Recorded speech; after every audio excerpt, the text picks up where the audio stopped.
This is Democracy Now! I'm Amy Goodman with Juan Gonzalez. We turn now to Oakland, California, where a group of mothers fighting homelessness are waging a battle against real estate speculators demanding permanent solutions to the Bay Area housing crisis by occupying a vacant house with their children. The struggle began in November when working mothers in West Oakland moved into 2928 Magnolia Street, a vacant house owned by real estate investment firm Wedgewood Properties. The firm tried to evict them, claiming they were illegally squatting on private property, but the mothers went to court and filed a right to possession claim, saying housing is a human right. Their name is Moms for Housing. This is a video by Brandon Jordan and Marianne Mickelberg. My name is Dominique Walker. I am one of the co-founders of Moms for Housing, and the goal of our organization is to reclaim houses back into the hands of the community and to house unsheltered moms and children. There's 4 vacant houses for every 1 homeless person in Oakland. We are reclaiming this house from a billion-dollar corporation who bought this house at a foreclosed price. It has been vacant for 2 years while people are living out on the street. We felt like this was necessary to take this step. Like, even when I personally tried to go through the proper channels to get help to move and be able to pay these rents, they're still not affordable. So I feel like it was up to us to organize ourselves to be able to have housing. In the last 2 years, homelessness in Oakland has increased by 47%. With average rental rates in Oakland rising to nearly $3,000 a month, there are few or no options for most people looking for housing. There are 6,000 to 8,000 folks sleeping on the streets, and that's not even accounting for all of the unhoused people and housing insecure. Homelessness affects your mental health, brain development in children, their physical health, and 28% of the homeless population now in Oakland is under the age of 18. I have a 1-year-old and a 4-year-old. She'll be 5 on Saturday, and they have been so happy to have a place to call home. It's our fridge, stove, kitchen area. We had to do a lot of fixing up this house, and we're still working on it. This house was not kept up to code. My children have been so excited to be sheltered. My 1-year-old started walking since we've been in the house, and he's had a baby zone where he can crawl around and stand up and start to take those first steps.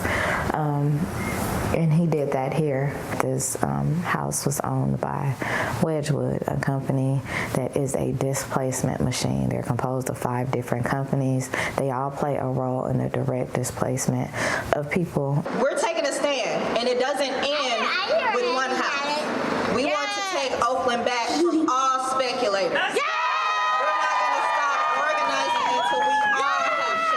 Wedgewood Properties has offered to pay for moving expenses and temporary housing for the women for 2 months if they vacate the house. A proposal Moms for Housing is rejected. The battle for the house came to a head last week when an Alameda County judge ruled in favor of Wedgewood Properties and ordered the mothers to vacate the house. But Moms for Housing has stayed to fight eviction. Monday night, hundreds of people from the neighborhood and beyond gathered at the house after receiving a tip that the sheriff's office was coming to evict the families.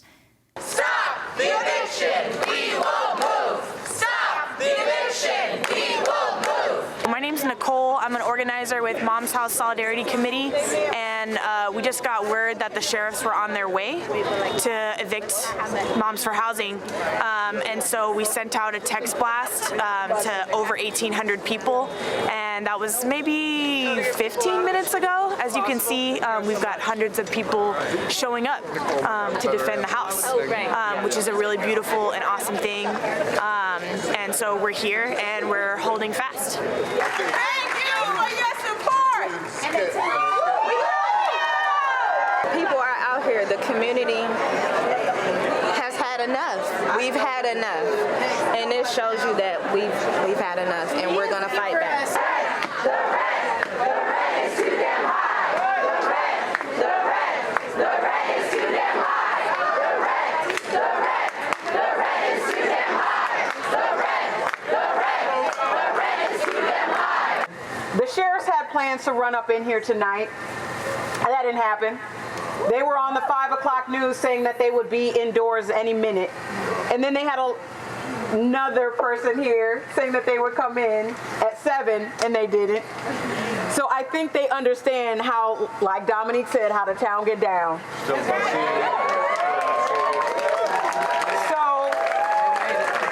we got report that it was on CNN that the sheriff said there would be no entry tonight.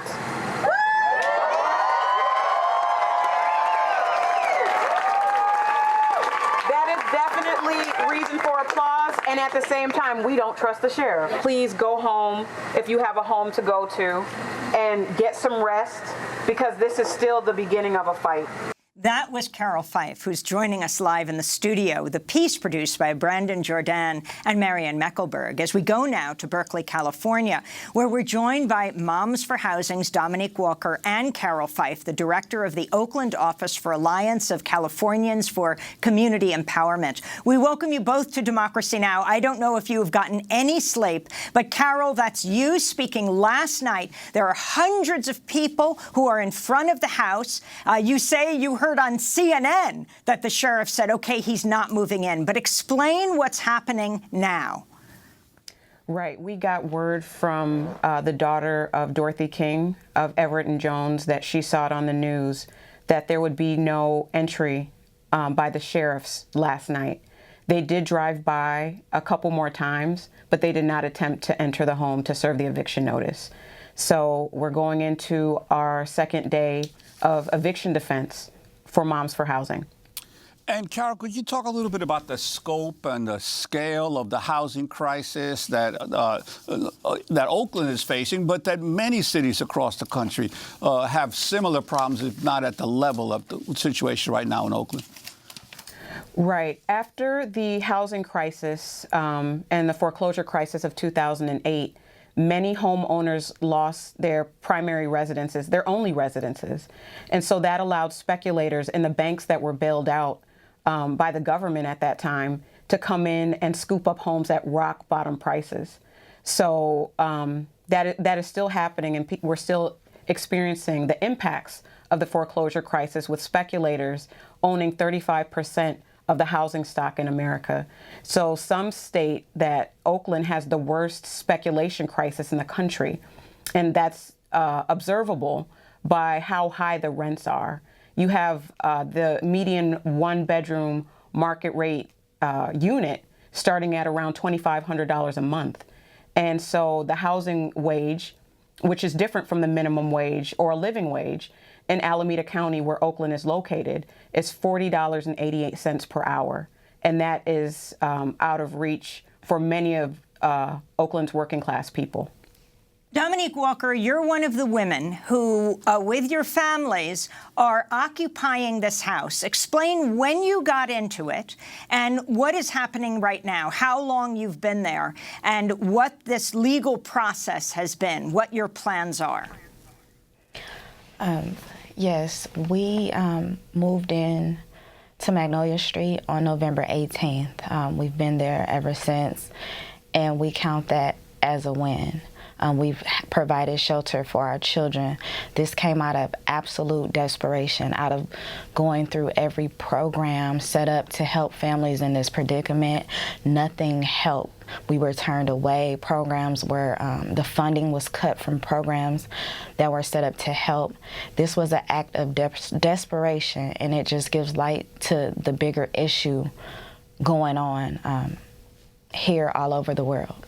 And could you talk a little bit about what your situation before you decided to occupy this particular property, or your housing situation with your family? Yes, I moved back to Oakland in April 2019 with my 2 small children from Mississippi. And I was working full-time with a part-time job as well, and could not afford rents. First, I was staying housing insecure, living with family members, but most of my entire community has been displaced. I was born and raised in Oakland, and most of folks are either displaced out at least 45 minutes to a couple hours out, or they're displaced onto the street. So I was commuting for hours trying to get into Oakland to serve my community. And after situations didn't work out, living on couches and in rooms, I was living in hotel rooms. And being homeless is very violent. And I've seen the development in my children since they've had shelter. My son took his first steps on Magnolia Street, said his first words. My daughter turned 5 in the house on Magnolia Street. It's an absolute necessity to have shelter, and it's a basic human right. So the San Francisco Chronicle says almost 70% of the people living in Oakland streets are African American. However, African Americans constitute just 28% of Oakland's population. I wanted to talk about one of the young people who are in the house. Let's turn to Destiny Johnson. She's one of the kids living in, well, what everyone is calling now Mom's house. Okay, so what's the what? What's going on? What's happening? My mom and lots of other moms, all who have young kids, all who are experiencing some kind of homelessness, took over this abandoned home, a vacant property, a house no one was living in for close to 2 years. We fixed it up, now we live in it. We made it a home. And here it is. And here it is. Now I have a clean and quiet place where I can do my homework. So in the morning, when the sun comes up, I like to sit on the back steps and read. And it has this little front yard with the trees.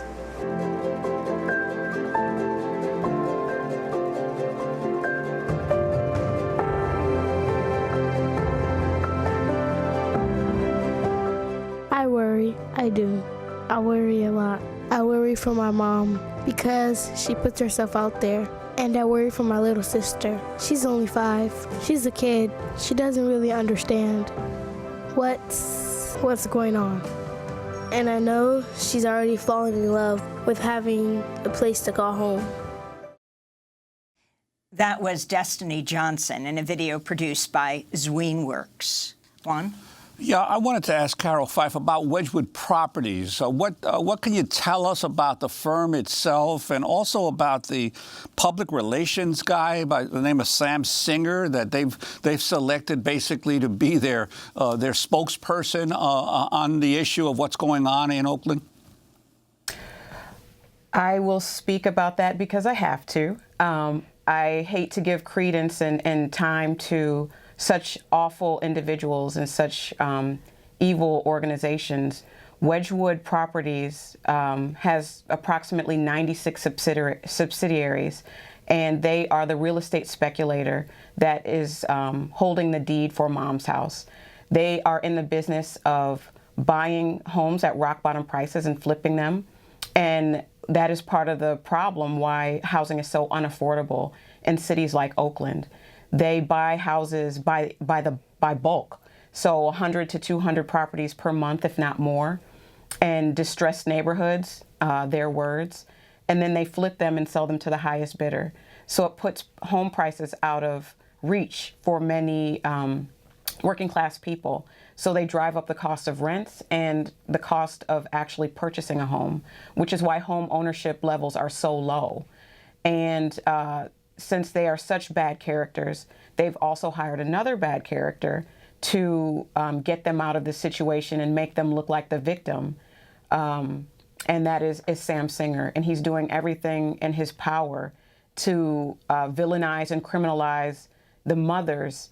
And we're seeing old stereotypes and old tropes about Black women on every single social media site where the moms are. There's trolls every day that are really working to tear the mothers down. They've experienced different levels of violence, one mother in particular, and it's really sad the levels that they're going to criminalize these moms. Carol, in Mother Jones magazine, they write, in Oakland, where buyers routinely offer hundreds of thousands of dollars over asking prices, there are nearly 4 vacant properties for every homeless person. It's not so much an issue of scarcity, but of distribution. Explain that further. And then explain what the judge ruled and where you see this headed now. I mean, the images of last night of the hundreds of people who called when some kind of group text went out within minutes coming to the house. But talk about that, the level of vacancy. And that's what's criminal about this housing crisis. There are actually places where people can live, but because they're private, they're privately owned, it makes it difficult to even crack into what a solution could be, because the private industry doesn't have to be held accountable. And that is what we're saying is criminal. It should not be legal for anyone that owns property, particularly corporations. And we want to make a distinction, because that's what's being thrown around a lot too, is that if an individual mom and pop owner of a property left it empty because they're on vacation, then somehow Moms for Housing is advocating taking people's personal property. That is completely and patently false. What we're saying is corporations should not be able to hold vacant properties when there is a housing crisis. There should not be people living on the streets when there are places where they can live. This is Oakland looks like an entirely different city than it did years ago, and it's strictly due to corporations that are able to rent gouge when they have homes for rent and charge way over market for homes that are not worth what they're actually selling them for. And so this is starting a movement where people who are also experiencing housing insecurity, which means they pay more than 30% of their income in rent, are waking up because they've seen this example of Moms for Housing defying what the market trends are and saying we deserve housing for all, not just for those who can pay the high price tags. And Carroll, what's been the response of the local political leadership in Oakland? After all, Oakland is famous as the birthplace of the Black Panther Party. It was the place where Jerry Brown was mayor for a while. How have the political leaders responded to this crisis and to the protests in particular of Moms for Housing? It's actually been mixed, right? We have city council members who've actually been at press conferences standing with the moms, and we are very grateful for their support and their leadership in thinking of creative ways that they can impact the housing crisis. But we also have city council members who have been silent.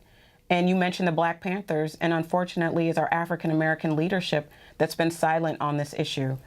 We have had support from other community organizations like the local NAACP, and at the press conference that was recently held in Oakland regarding a Senate bill that's supposed to develop additional housing, we heard on the podium that day, hadn't heard before, that several assembly members and several senators also support Moms for Housing.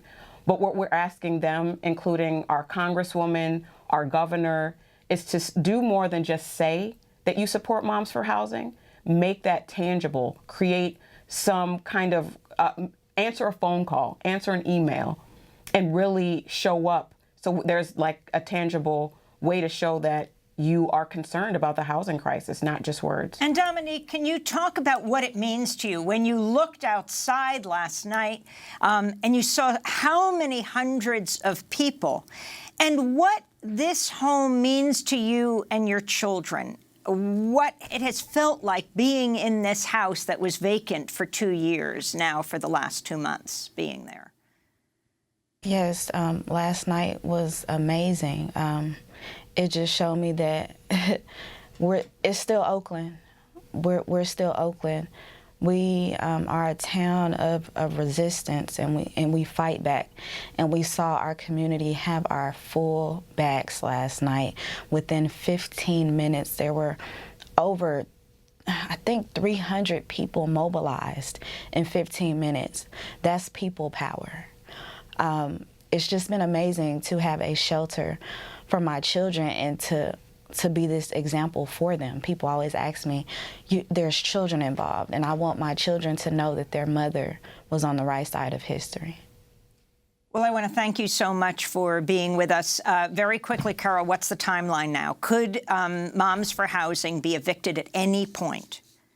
Moms for Housing could be evicted at any point. And I just think it's important to say that we need to take speculation out of real estate, and we need to decommodify housing. And everyone that's showing up over the next 2 days up until Wednesday believes that too. And Carol, we just hear that there was a text that says the sheriff is knocking on the door and saying people have to clear out. Is that your understanding as we're speaking? I gotta go. Oh, okay. Yeah, I think we got to go. We got to go. Well, we'll continue to cover this. Go to democracynow.org. We'll bring you updates throughout the day. I want to thank Carroll Fife of the Oakland office for Alliance of Californians for community empowerment, and also Dominique Walker, who's one of the moms with her kids in the house the sheriff is knocking on right now.